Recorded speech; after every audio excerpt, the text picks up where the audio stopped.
रहीम। अस्सलाम वालेकुम नाज़रीन, आप यूट्यूब चैनल देख रहे हैं। मैं इमरान खान हूं। आईनी तरमीम के हवाले से कुछ अहम चीजें मैं आपको बता देता हूं, और वो बताना इसलिए जरूरी है ताकि एक ही जगह पे आसानी से सबको समझ आए कि इस आईनी तरमीम में जुडिशरी के साथ हुआ क्या है।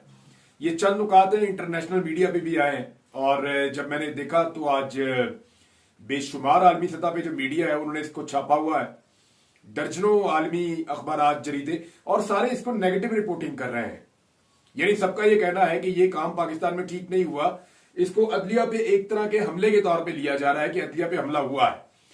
अब आप इसमें ये देखें कि एक तो जो आईनी तरमीम पास करने का तरीका है उसके ऊपर तनकीद की जा रही है कि तरीकाकार गलत था। लोगों को उठाया गया, हिरासा किया गया, लालच दी गई, फिर 63A के जरिए कैसे सहूलतकारी की गई। नंबर एक तो यह है। नंबर दो ये है कि जब तक ये आईनी तरमीम पास नहीं हो गई, इसके अंदर कौन कौन सी चीजें हैं, उन चीजों से अवाम को बेखबर रखा गया। अवाम को पता ही नहीं था कि उनके आइन के साथ क्या होने जा रहा है। तो दूसरी चीज ये है। फिर तीसरी चीज एक और जो पॉइंट आउट हुई वो ये है कि आधी रात तक ये आईनी तरमीम चलती रही। यानी रगमाल बनाया हुआ था लोगों को, और रात गए तक इसको चलाया गया। 3 बज गए, 4 बज गए। तो इस तरीके से जिस उजलत में इसको पास करवाया गया उस पर भी उंगलियां उठाई जा रही हैं। फिर जो चीज की गई है इसमें जो सबसे बड़ी चीज है वो ये है कि पाकिस्तान में जो जुडिशरी में एक बहुत इंपॉर्टेंट रोल प्ले करती है वो है जुडिशियल कमीशन ऑफ पाकिस्तान। ये बॉडी बड़ा अहम रोल प्ले करती है। इस बॉडी में पार्लियामेंटेरियंस को शामिल कर दिया गया है। यानी इसमें अब MNAs और सेनेटर्स इसके अंदर शामिल किए गए हैं। इसकी वजह से जो अदलिया है उसमें सियासी मुदाखलत अब बढ़ जाएगी। यानी पहले भी अदलिया में सियासी मुदाखलत होती थी, सियासी जजेस होते थे। वो जो लोग कह रहे हैं ना कि जजेस ने सियासत कर रहे थे तो इसलिए हमने आईनी तरमीम की, नहीं। एक्चुअली अब इस आईनी तरमीम के बाद अदलिया में सियासी मुदाखलत बढ़ जाएगी, क्योंकि पार्लियामेंटेरियंस को इसमें शामिल कर दिया गया है। और आईनी बेंचों की तश्कील, यानी ये जो हाई कोर्ट के अंदर और सुप्रीम कोर्ट के अंदर आईनी बेंच बनाए जाएंगे, इनका सरबराह कौन होगा, इसमें कौन कौन से 4 जजेस शामिल किए जाएंगे हर अदालत में, ये जो बेंच है ये बेंच अब पार्लियामेंटेरियंस बनाएंगे। यानी यही कमेटी बनाएगी। तो पार्लियामेंटेरियंस फैसला करेंगे कि कौन कहां पे जज होगा। और देखिए पार्लियामेंट का काम क्या है? कानून साजी करना, आइन साजी करना। उसकी तशरीह करना किसका काम है? सुप्रीम कोर्ट ऑफ पाकिस्तान का। तो उन्होंने आईनी बेंचेस बना दिए हैं कि जनाब ये बेंचेस अब इसकी तशरीह करेंगे। अपनी मर्जी का बेंच बनाओ, अपनी मर्जी की तरमीम करो, और अपनी मर्जी के बेंच से अपनी मर्जी की तरमीम को आगे बढ़ा दो। ये नहीं उसके अंदर कोई प्रॉब्लम ना आए। फिर चीफ जस्टिस ऑफ पाकिस्तान का जो इंतखाब है वो भी अब एक सियासी नौयत की चीज बन गया है। यानी 3 चीफ जस्टिस जो मुतवक्के होंगे, उन तीनों को इस बात की मुसीबत पड़ी होगी कि हुकूमत को मेरे से ज्यादा खुश रहना चाहिए। इतने जो मिसाल के तौर पे वहां 12 मेंबर्स हैं, तो हर चीफ जस्टिस का जो उम्मीदवार है वो ये कोशिश करेगा आइंदा कि 12 में से कम 8 को वो अपने साथ खुश रख सके, या कम से कम एस्टेब्लिशमेंट और हुकूमत को जितना हो सकता है खुश रखे, ताकि मैक्सिमम मेंबर्स उनके साथ आकर खड़े हो जाएं। अच्छा, इसमें मैं आपको एक और चीज बता दूं। जो आजाद बॉडीज होती है ना, उनमें हुकूमत और अपोजिशन के कंसेंसस के साथ फैसले होते हैं। जैसे नैब है वो किसी के जरिए असर काम नहीं करता। जैसे इलेक्शन कमीशन है वो किसी के जरिए असर काम नहीं करता। जैसे निगरान हुकूमतें बनती हैं वो भी किसी के जरिए असर काम नहीं करती। तो इन चीजों के लिए अपोजिशन और हुकूमत की एक जैसी नुमाइंदगी होती है, दोनों के कंसेंसस से होता है। लेकिन यहां हुकूमत ने जो कमेटी बनाई जजेस के लिए, उसके अंदर उन्होंने एक ऐसा तनासुब रख दिया है जिसमें 2/3 भी चाहिए होगी, और तनासुब ऐसा बनाया कि वो जो चाहेंगे वो कर लेंगे। तो यहां पे 1-2 नंबरी ये भी हो गई है। एक और काम जो इसमें किया गया वारदात, वो ये है कि हाई कोर्ट और सुप्रीम कोर्ट के जजों को उनकी कारकर्दगी का जायजा लेकर उनको हटाने का इख्तियार भी अब हुकूमत के पास आ गया है। यानी इसी पार्लियामेंट्री कमेटी के बाद पार्लियामेंटेरियन इसके अंदर शामिल है ना, तो उनके बाद ये इख्तियार आ गया कि जायजा लेकर जब चाहें जजों को निकाल दें। यानी जो जज हुकूमत के दबाव में नहीं आएगा या हुकूमत की मंशा के मुताबिक नहीं चलेगा, उसके लिए मुश्किलात पैदा हो सकती हैं। अब इनका इंपैक्ट क्या आने जा रहा है आने वाले दिनों में, ये बहुत इंपॉर्टेंट है और मैं आपके साथ शेयर कर देता हूं। नंबर 1 तो आप ये याद रखें कि मजीद तरामीम भी आ सकती हैं और मजीद कानून साजियां भी हो सकती हैं। क्योंकि देखें ना, आईनी बेंच बनने के बाद हुकूमत के ऊपर से खतरे की ये तलवार जो लटक रही है वो हमेशा के लिए हट जाएगी कि हमने कोई अगर कानून बना दिया, फर्ज करें कोई स्याह कानून बना दिया, या हुकूमत कोई गलत तरमीम ले आई, या कोई स्याह कानून बना दिया, या हुकूमत ने कोई गलत गैर आईनी काम कर दिया, तो हुकूमत के ऊपर से ये डर और खौफ खत्म हो गया है कि हुकूमत को कोई सवाल जवाब होंगे। मिसाल के तौर पे फौजी अदालतों पे अब हुकूमत एक नई तरमीम कर देती है या एक कानून बना देती है कि उठाओ सबको डालो फौजी अदालतों में। फर्ज कर ले, मैं अभी हुआ नहीं लेकिन फर्ज करें हुकूमत ये करती है, तो इस मामले को पाकिस्तान तहरीक इंसाफ कहां चैलेंज करेगी? आईनी अदालत में। तो आईनी अदालत का जो बेंच है वो किसने बनाया हुआ है?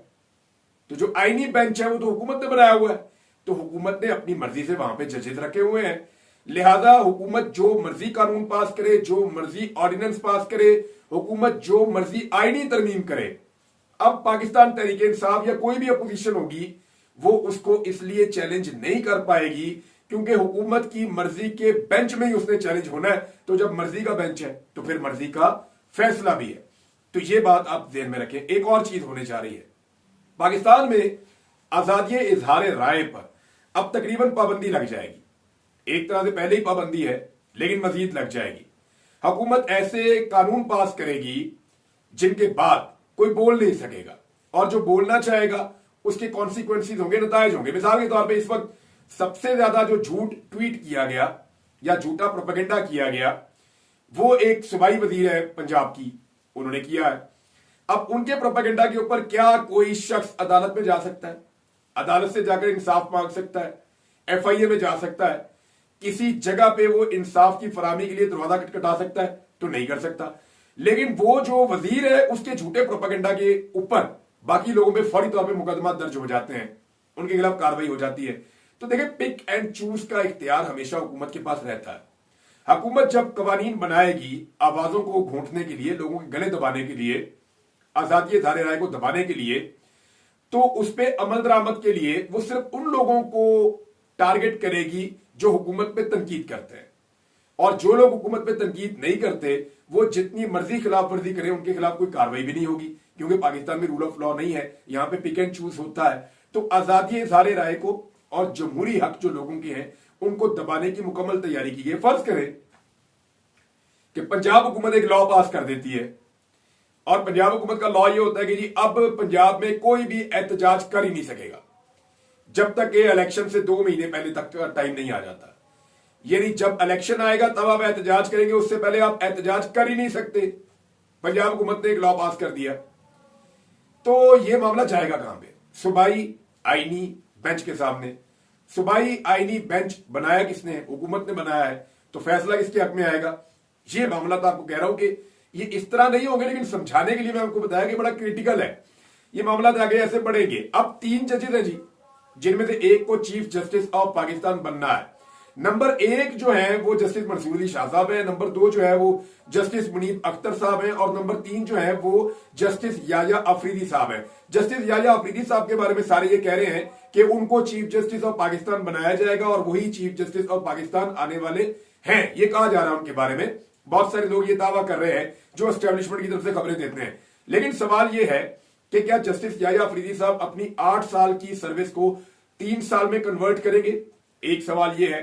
अब उनको ये वादा किया जाएगा जी कि आपकी क्योंकि रिटायरमेंट नहीं होगी तो 3 साल आप चीफ जस्टिस रहे, आपकी रिटायरमेंट के ऊपर बाकी पड़ी होगी, बाद में हम आपको कोई और आईनी अदालत या आईनी बेंच या कोई और चक्कर चलाएंगे, कोई और कानून लाएंगे, कोशिश तो ये करेंगे।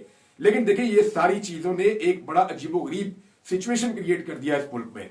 अगर जस्टिस याया अफरीदी इनकार कर देते हैं तो फिर हुकूमत को जस्टिस मंसूर अली शाह और जस्टिस मुनीब अख्तर में से एक को चीफ जस्टिस ऑफ पाकिस्तान बनाना पड़ेगा।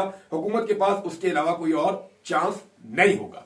अब मैं आपको ये बताता हूं कि जस्टिस याया अफरीदी साहब के हवाले से यानी 2 लोगों के बारे में ना कोर्ट रिपोर्टर्स बड़े क्लियर है।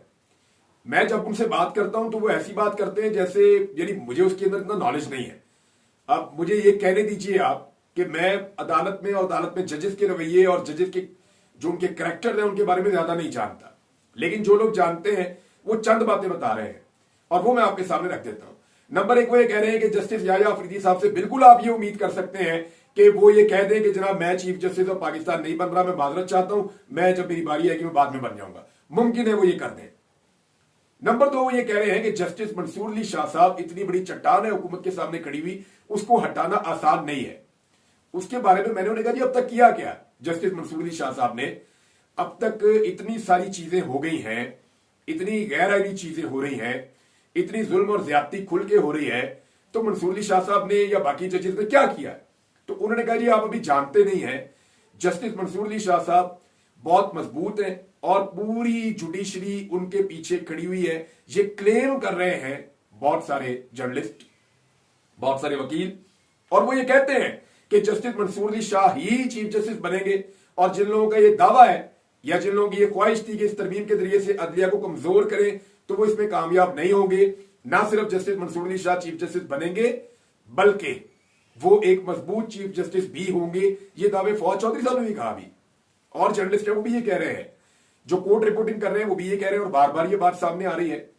तो जनाब ये वो चीजें हैं जो सुप्रीम कोर्ट ऑफ पाकिस्तान में इस वक्त ज़ेरे बहस है। एक चीज और, गार्डियन ने, अल जजीरा ने, गल्फ टुडे ने, वॉइस ऑफ अमेरिका ने, खलीज टाइम ने, DW न्यूज ने, BBC ने, बेशुमार इसके ऊपर इंटरनेशनली कवरेज हुई है, लेकिन ज्यादा कवरेज इस पे नेगेटिव हुई है। ज्यादा क्या, मैक्सिमम ही सारी नेगेटिव हुई है। पॉजिटिव कवरेज इस आईनी तरमीम की क्या होगी? ICJ ने इसके ऊपर तहफुजात का इजहार किया और बड़े खुले अल्फाज के अंदर तहफुजात का इजहार किया। एक तरह की मुजम्मत है वो। 60 के करीब दुनिया के बेहतरीन ज्यूरिस्ट इसका हिस्सा है, और वो ये कह रहे हैं कि ये क्या तरमीम कर दिया आपने पाकिस्तान के अंदर। तो अदलिया के ऊपर ये एक बहुत बड़ा अटैक है, एक बहुत बड़ा हमला है। अच्छा, ये बात बिल्कुल ठीक है। देखिए, हमें कुछ चीजें जो है वो उनको तस्लीम भी करना चाहिए, कुछ चीजों को मानना चाहिए, और पाकिस्तान तहरीक इंसाफ इनको सीखेगी जब तो वो आगे बढ़ेगी। तहरीक इंसाफ ने माजी में एस्टेब्लिशमेंट की मुदाखलत का फायदा भी उठाया, ये बात ठीक है। जब तहरीक इंसाफ हुकूमत में थी तो एस्टेब्लिशमेंट कुछ ऐसे काम करती थी जिससे तहरीक इंसाफ को पॉलिटिकल फायदा भी होता था, और वो उस वक्त इसको एंजॉय भी करते थे। लेकिन आज जो तहरीक इंसाफ के साथ हो रहा है, इसका उसके साथ आप मुवाजना इसलिए नहीं कर सकते कि उसकी इंटेंसिटी और उसकी शिद्दत में बहुत फर्क है। कल अगर तहरीक इंसाफ बेनिफिशरी थी तो आज उनके सारे मुखालिफिन बेनिफिशरी हैं, लेकिन तहरीक इंसाफ के सारे मुखालिफिन को कभी इतनी मार नहीं पड़ी जितनी तहरीक इंसाफ को पड़ी है। अब सवाल यह पैदा होता है कि जब नून लीग को और पीपल्स पार्टी को और बाकियों को मार पड़ रही थी तो इन्होंने तो कोई सबक नहीं सीखा। ये तो आज भी वही गंदे काम कर रहे हैं, ये तो आज भी गैर जमहूरी हैं, ये तो आज भी एस्टेब्लिशमेंट की गोद में जाकर बैठ गए हैं। तो तहरीक इंसाफ ने इससे क्या सीखा, इसके बारे में फ्यूचर में हमें पता चलेगा कि क्या तहरीक इंसाफ दोबारा एस्टेब्लिशमेंट के साथ उसी तरह की पींगे चढ़ाती है, या तहरीक इंसाफ अब एस्टेब्लिशमेंट को उसके रोल के अंदर रखती है। डिपेंड करता है ना।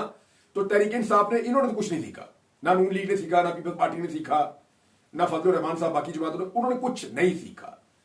जो पाकिस्तान तहरीक इंसाफ के साथ हुआ है, क्या तहरीक इंसाफ ने सीखा, ये बहुत इंपॉर्टेंट है। देखें, आज इमरान खान की बहन आज भी जेल के बाहर खड़ी है अपने भाई को मिलने के लिए। क्या कभी नवाज शरीफ के साथ ये हुआ है? क्या कभी आसिफ अली जरदारी के साथ ये हुआ है? वो रोजाना जाती है अपने भाई को जेल के बाहर मिलने के लिए, कभी इस अदालत में, कभी इस अदालत में। वो और कुछ नहीं, वो कह रही है मेरे भाई से मेरी मुलाकात तो करवा दें।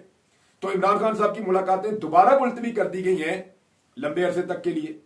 उनके केसेस भी जो है वो आगे शिफ्ट किए जा रहे हैं, सहाफियों से भी उनको नहीं मिलने दिया जा रहा।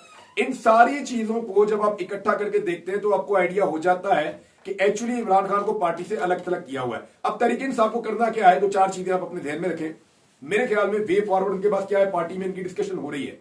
जिन लोगों से मेरी बात हुई उन्होंने कहा सबसे पहले तो हमें एहतसाब करना चाहिए, जो हमारे अंदर लोग हैं पाकिस्तान तहरीक इंसाफ के, जिन्होंने ज्यादती की और पाकिस्तान तहरीक इंसाफ की पीठ में छुरा घोंपा, और वो एहतजाज में नहीं आते और किसी ना किसी तरह सोशल मीडिया पे या कहीं ना कहीं अपने आप को लाइव रखते हैं, उन्होंने कहा जी उनका एहतसाब होना चाहिए। दूसरा, पार्टी को मायूसी से इस वक्त बचाना होगा। तीसरा, तहरीक इंसाफ को ये जो कमेटी बनी है इसमें जाने के हवाले से बड़ा मोहतात फैसला करना पड़ेगा, क्योंकि देखिए सिचुएशन कुछ भी हो सकती है, ये पॉलिटिक्स है। अगर वो इसका बाइकआउट करते हैं तो सिचुएशन कुछ और होगी, इसके अंदर जाते हैं तो सिचुएशन कुछ और होगी। और तहरीक इंसाफ का पूरा मेन फोकस अब एक ही चीज पे होना चाहिए, क्योंकि इनकी तमाम चीजें, चाहे इनका इलेक्शन है, बल्ले का निशान छीनना है, टॉर्चर है, 9 मई के मुकदमात हैं, या इलेक्शन के अंदर धांधली है, या जो कुछ भी तहरीक इंसाफ के साथ हुआ इस आईनी तरमीम तक, उस सारे में मरकजी किरदार इमरान खान साहब हैं। जब तक इमरान खान साहब बाहर नहीं आएंगे, तहरीक इंसाफ इस भंवर से नहीं निकल सकेगी। तो तहरीक इंसाफ को बाकी सारी चीजें छोड़कर सबसे पहले फैसला यह करना पड़ेगा कि इमरान खान को रिहाई कैसे दिलवानी है, कुछ भी करके इमरान खान को बाहर लाने के लिए उनको रोड मैप बनाना पड़ेगा। ये नाज़रीन अब तक की सूरत हाल है। बाकी चीजें मैं आपके साथ नेक्स्ट वीलॉग में शेयर करूंगा। अब तक के लिए इतना ही। अपना ख्याल रखिएगा, अपने चैनल का भी। अल्लाह हाफिज।